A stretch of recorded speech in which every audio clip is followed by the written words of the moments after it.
ഞാൻ ഇവിടുത്തെ ഒരു ജനപ്രതിനിധിയാണ്. ഇവിടെ അകത്തേത്ര പഞ്ചായത്തിൽ കഴിഞ്ഞ 5 വർഷമായി നിരവധി ജനകീയ പ്രശ്നങ്ങൾ ഉണ്ടായിട്ടുണ്ടായിരുന്നു. ഇവിടെ ബഹുമാനപ്പെട്ട നമ്മുടെ സതീഷ് ഏട്ടൻ പറഞ്ഞു ഇവിടെ അടുത്ത തവണ കോൺഗ്രസ് വലിയ രീതിയിൽ വരുന്നൊക്കെ പറഞ്ഞു. കഴിഞ്ഞ കാലഘട്ടങ്ങളിൽ ഇവിടെ ഇന്ത്യ മുന്നണി എങ്ങനെയായിരുന്നു അതാണോ അകത്തേത്ര പഞ്ചായത്തിലും ഇവരുണ്ടായിരുന്നത്. കഴിഞ്ഞ 5 വർഷം ഒരു സിംഗിൾ സമരം കോൺഗ്രസിന്റെ നേതൃത്വത്തിൽ അകത്തേത്ര പഞ്ചായത്തിന്റെ ഏതെങ്കിലും ഒരു ഭാഗത്ത് നിങ്ങൾ ചൂണ്ടിക്കാണിക്കും. ഒരു ചുക്കും ഉണ്ടായിട്ടില്ല, ഒരു ജനത്തില്ല. ഇനി ഞാൻ പറയാം, ഇതില് നബാർഡിന്റെ ഫണ്ടില് 6 കോടി രൂപയായിട്ട് കരിപ്പാലി തോടിനും ഇവിടെ അമ്പാട്ട് തോടിനും വേണ്ടി മാറ്റിവെച്ചിട്ടുണ്ടായിരുന്നു. ഇവിടെ ഒരു മഴ പെയ്ത, ശക്തമായി മഴ പെയ്ത ഈ പ്രദേശം മുഴുവൻ വെള്ളക്കെട്ടാണ്. ഇതിനു വേണ്ടി ആ ഫണ്ട് മുഴുവൻ കൃത്യമായിട്ട് ചെലവഴിക്കാതെ അത് ലാപ്സാക്കി കൊണ്ടുപോകുന്ന രീതിക്ക് കൊണ്ടുപോയിരിക്കുകയാണ്.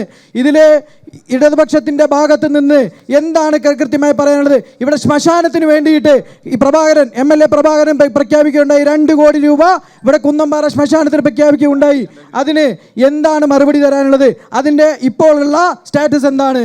ഇതുപോലെ തന്നെ ചോദിക്കാനുള്ള ഒരു കാര്യം, ഇവിടെ ഏറ്റവും വലിയ ഇവിടെ തന്നെ കേരളത്തിലെ ഏറ്റവും പ്രശസ്തി ആർജിച്ച ക്ഷേത്രമാണ് കൈപ്പത്തി ക്ഷേത്രം. ഈ ക്ഷേത്രത്തിലേക്കുള്ള റോഡിന്റെ ഫണ്ടിന് വേണ്ടി നിരന്തരമായി ആവശ്യപ്പെട്ടപ്പോൾ കേവലം ഒരു 10 ലക്ഷം രൂപ, അതിൻ്റെ എവിടെയും എത്താത്ത രീതിയിലുള്ള ഒരു കേവലം 10 ലക്ഷം രൂപ മാത്രം വെച്ചുകൊണ്ട് ഇപ്പം ശരിയാക്കി തരാം, പപ്പു പറയുന്ന മാതിരി ഇപ്പം ശരിയാക്കി തരാം എന്നാണ് ഇവിടുത്തെ പഞ്ചായത്തിൻ്റെ അധികൃതർ പറഞ്ഞുകൊണ്ട് നടന്നത്. ഇതുവരെ അവിടെ എത്തിയിട്ടില്ല.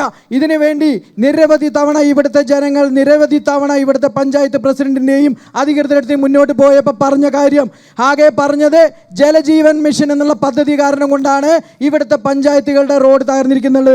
ഒരു കാര്യം കൂടി ചോദിക്കാറുണ്ട്, ജലജീവൻ മിഷൻ പദ്ധതിയുടെ കൃത്യമായിട്ട് എന്താണ് ഇവിടുത്തെ സ്റ്റാറ്റസ്? എന്തുകൊണ്ടാണ് ജലജീവൻ മിഷൻ പദ്ധതി ഇവിടെ എടുത്ത കരാറുകാരൻ എന്തുകൊണ്ടാണ് ഇപ്പൊ പണി പൂർത്തീകരിക്കാത്തത്? ഇത് മാസങ്ങൾക്ക് മുമ്പ് കരാറെടുത്ത കരാറുകാരൻ ഇപ്പൊ എന്തുകൊണ്ട് പൂർത്തീകരിക്കുന്നില്ല? ഒരു കാര്യം കൂടി സൂചിപ്പിക്കാനുണ്ട്, പ്രധാനമന്ത്രി ഏറ്റവും അധികം നല്ല രീതിയിൽ 70 വയസ്സ് കഴിഞ്ഞവർക്ക് വേണ്ടി പ്രഖ്യാപിച്ച ഒരു പദ്ധതിയുണ്ട്, ആയുഷ്മാൻ ഭാരത് വയോവന്ദന യോജന എന്നുള്ള പദ്ധതി. അതിന്ന് കേരളത്തിൽ മാത്രമാണ് നടപ്പിലാക്കാത്തത്. 70 കഴിഞ്ഞ സാധാരണക്കാരായിട്ടുള്ള ആളുകൾക്ക് 5 ലക്ഷം രൂപ കവറേജ് കിട്ടുന്ന ഇൻഷുറൻസ് പദ്ധതി ഇന്ന് കേരളത്തിൽ മാത്രമാണ് നടപ്പിലാക്കാത്തത്. എന്തുകൊണ്ട് കേരളത്തിൽ നടക്കാത്തത്?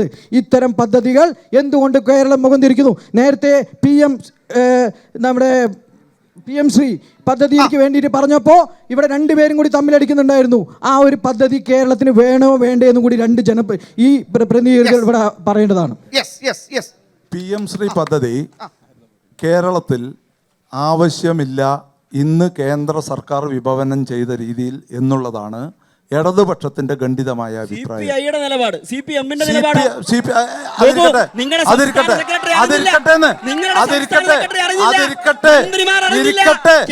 ഒന്നുകിൽ നിങ്ങൾ മറുപടി പറ, ഒന്നുകിൽ നിങ്ങൾ വർത്താനം പറ. ചോദ്യം എന്നോടാണെങ്കിൽ എനിക്ക് ഉത്തരം പറയാനുള്ള അവസരം തരണം. രാവിലെ ആയപ്പോ ഒപ്പിട്ട് വന്നു, അതാ ഞാൻ പറഞ്ഞത്. ഇയാള് രാത്രി RSSഉം രാവിലെ കമ്മ്യൂണിസ്റ്റുമാണ്.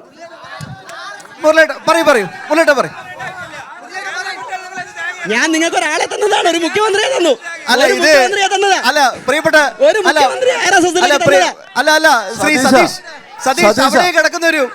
അവിടെ ഒരു ചെറിയ പ്രശ്നമുണ്ട്.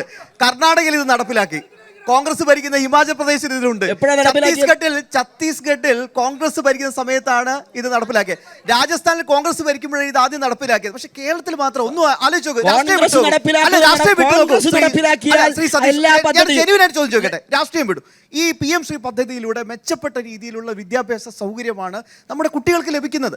ആ പഠന സമ്പ്രദായം ഒക്കെ കൃത്യമായി തന്നെ സർക്കാരിന് തീരുമാനിക്കാം. പിന്നെ എന്തിനാണ് അതിനെ എതിർക്കുന്നത്? മറുപടി കേൾക്കാൻ നിങ്ങൾ ഞാൻ വർത്താനം പറയാൻ തുടങ്ങുമ്പോ പ്രശാന്തിനേക്കാൾ ഇത് കേൾക്കുമ്പോ ഏറ്റവും കൂടുതൽ ചോദ്യം ഒരു കാര്യം, അങ്ങനെയല്ല നിങ്ങൾക്ക്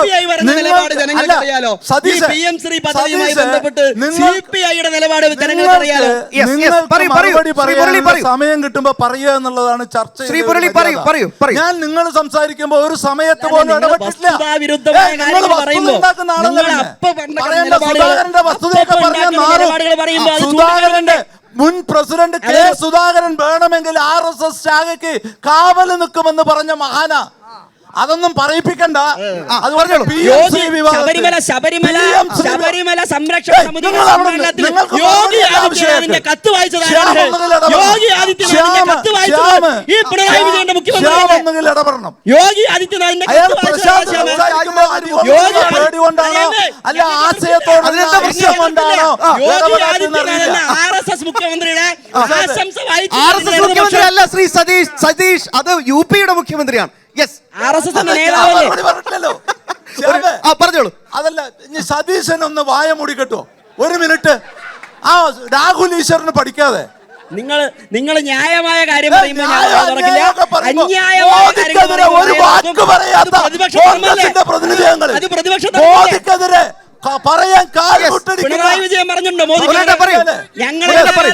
ഞങ്ങൾ എല്ലാ കാലത്തും സമരം ചെയ്യുന്ന ആളുകളാണ്. മോദിക്കെതിരെയും RSS-നെതിരെ അമിത്ഷായ്ക്കെതിരെ ഒരു അക്ഷരം പിണറായി വിജയൻ സംസാരിച്ചു. PM ശ്രീ പദ്ധതി നടപ്പിലാക്കുന്നതിന് ഇടതുപക്ഷ മുന്നണി എതിരാണ് യഥാർത്ഥത്തിൽ. അപ്പൊ വീണ്ടും പറയും CPM അനുകൂലമാണെന്ന്. CPM ആണെങ്കിലും CPI ആണെങ്കിലും ആ കാര്യത്തിൽ ഒരു നിലപാടുണ്ട്. ഇന്ത്യൻ രാഷ്ട്രപിതാവായിട്ടുള്ള മഹാത്മാഗാന്ധിയെ കൊന്നതാര് എന്ന് ചോദിച്ചാൽ നാഥുറാം വിനായക ഗോഡ്സെ എന്ന് ഉത്തരം എഴുതുവാനുള്ള അവകാശം നിഷേധിച്ചുകൊണ്ട് മതേതരത്വ സംവിധാനത്തിന് എതിരെ നിൽക്കുമ്പോൾ അതിനെയാണ് CPI എതിർക്കുന്നത്. അതിനെയാണ് CPI എതിർക്കുന്നത്.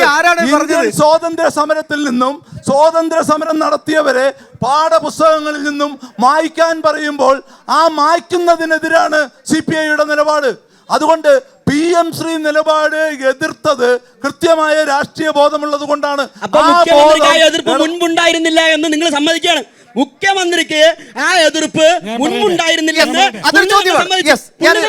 രാത്രി RSS-ഉം രാവിലെ കമ്മ്യൂണിസ്റ്റും. ശരി, ഓക്കെ. ജസ്റ്റ് ഒരു 2 മിനിറ്റ് ഒന്ന് സഹിക്കണ്ടോ, കഴിഞ്ഞിട്ട് വേണം ഞാൻ മൈക്കന്നെ ഫുള്ളായി തരാം. നിങ്ങൾ എന്താ വെച്ചാൽ പറഞ്ഞോളേ. അത് 2 മിനിറ്റ് ഇടയിൽ ഇടപെടരുത്. ഇവിടെ നേരത്തെ പറഞ്ഞു PM ശ്രീ പദ്ധതിയിൽ പാഠപുസ്തകത്തിൽ നിന്ന് സ്വാതന്ത്ര്യ സമര സേനാനികളെ നീക്കം ചെയ്യുന്നു എന്ന് പറഞ്ഞു. എത്രാം ക്ലാസ്സിലെ ഏത് ബുക്കിൽ നിന്ന് മാറ്റണം മുരളിയേട്ടാ? അല്ലല്ല, ഒരു മിനിറ്റ്.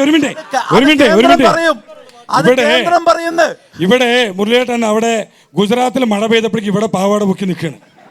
അത് എന്താന്നേ അറിഞ്ഞിട്ടില്ല. ഒരു മിനിറ്റ്, എന്താന്നേ അറിഞ്ഞിട്ടില്ല. ഏത് സ്വാതന്ത്ര്യ സമര നായകനെ മാറ്റുന്നോ, ഏത് ക്ലാസ്സിൽ മാറ്റുന്നോ, ഏത് ബുക്കിൽ മാറ്റുന്നോ അറിയില്ല. അത് അവർ പറയും.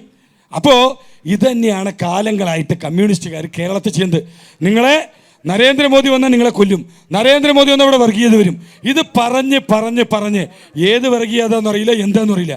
ഏത് പാഠപുസ്തകത്തിൽ ഏത് പേജിൽ ഏത് സ്വാതന്ത്ര്യ സമര നായകനെയാണ് മാറ്റിയെന്ന് ചോദിച്ചാൽ അതൊക്കെ വരും. ആരെയാണ് ഈ ഉമ്മാക്കി കാട്ടി പേടിപ്പിക്കണത്? 1. 2, ഇനി നിങ്ങളോട് ചെറിയൊരു ചോദ്യം ചോദിക്കാനുണ്ട് എനിക്ക്. ഇവിടെ മലമ്പുഴ ഉദ്യാന നവീകരണത്തിന് 75.87 കോടി രൂപ കേന്ദ്ര ടൂറിസം വകുപ്പിൻ്റെ സ്വദേശി ദർശൻ പദ്ധതിയിൽ ഉൾപ്പെടുത്തിക്കൊണ്ട് 75.87 കോടി രൂപ അനുവദിച്ചു. ഉടനടി വന്നു ഇത് MLA ടൂറിസം വകുപ്പിൽ ഇടപെട്ട് കൊണ്ടുവന്നതെന്ന്.